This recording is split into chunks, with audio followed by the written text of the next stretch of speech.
Hello, welcome to the Introduction to Ethics. I'm your instructor facilitator this semester, and in what follows I hope that we'll learn a little bit about how to proceed in the course, and in addition we'll talk a little bit about what ethics is. As the course progresses, you'll see a series of these presentations, all of which are based upon the book by Louis Poyman. What is ethics? Some of the questions that arise with respect to this particular subject matter include the following. What is it to be a moral person? What is the nature of morality? Why do we need morality in the first place? What function does morality play in our lives? And how do I know what is the good? These are all questions, of course, that have been raised by many philosophers and others for centuries.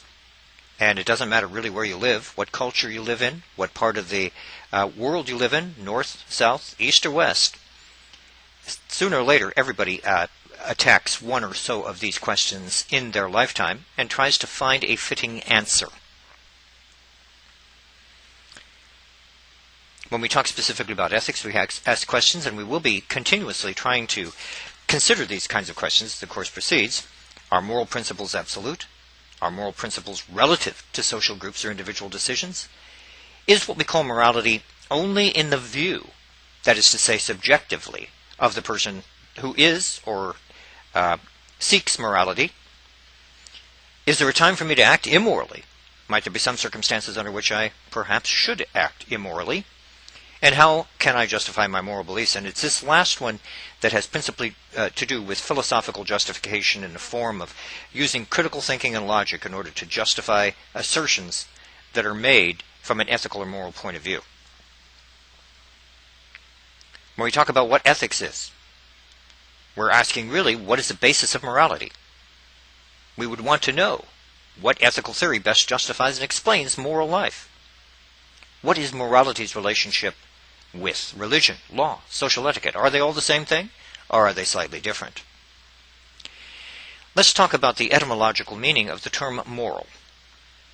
Our term, as we currently use it today in the West, in the 20th and 21st century, comes from the following. More, very straightforwardly, and from the Greek also ethos. You can already see that morality and ethics, construed in this way, are simply two words from slightly different cultures, slightly different linguistic orientations that mean roughly the same thing. Each of these terms derives the meaning from the idea, quote-unquote, of custom. The term morality generally refers to certain customs, certain precepts, certain practices of peoples and cultures. We distinguish between positive or descriptive morality. It's used to describe actual beliefs and customs of the culture, so in this sense the term moral refers to descriptions of mores, or values. The term moral philosophy, while it can be interpreted differently for the sake of our discussion here, refers to philosophical or theoretical reflection on morality. The author of our textbook, Mr. Louis Poyman, terms these ethical theories. And of course, such theories come from moral and philosophical reflections. Think about it for just a moment. What we're talking about is the sense in which philosophy, being what it is, which is to say extremely self-conscious and a higher level kind of awareness, moral philosophy is the kind of philosophy that actually reflects on the first order practice involved in moral behavior.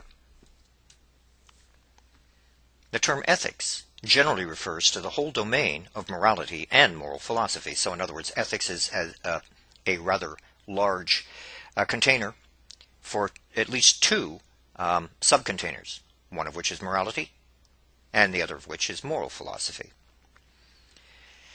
And of course, all of these areas are connected through the concerns that are expressed in terms of value, virtue, principle, and practice. Moral philosophy is often viewed as a systematic endeavor to understand moral concepts and justify moral principles and theories. Also, moral philosophy analyzes concepts and terms such as right, wrong, ought, good, evil, terms I'm sure that you probably find that you utilize in everyday discourse.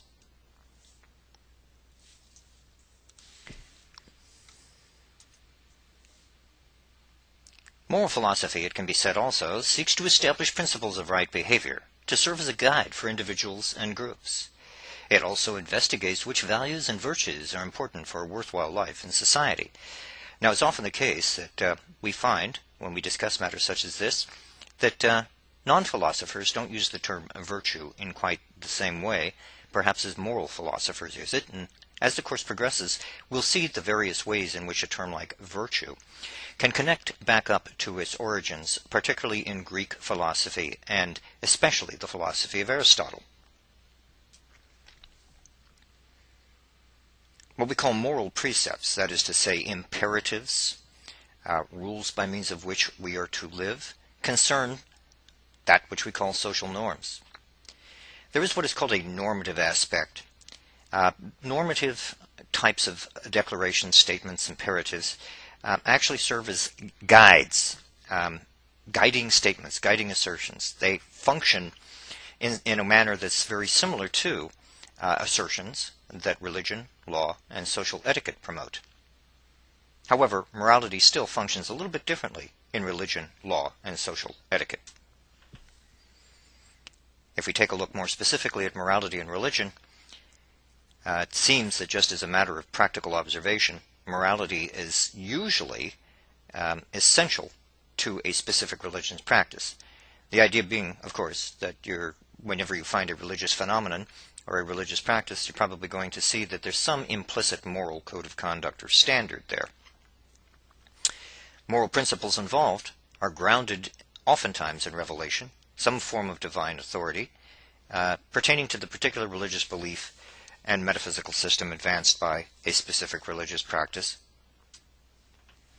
With respect to morality and law, we certainly can say that laws are instituted to promote social and individual well-being, and also to resolve certain kinds of conflict of interest, and to create a condition of social harmony. To see whether or not this is true, just try to imagine whether or not you could actually survive terribly long in a community or a neighborhood which actually had no laws instituted in order to protect the commonweal or in order to protect the individual citizen. I can imagine that you probably discover that that would be a rather difficult, if not impossible, situation within which to live. It would truly be, as Hobbes perhaps averred at one point in time, the war of all against all.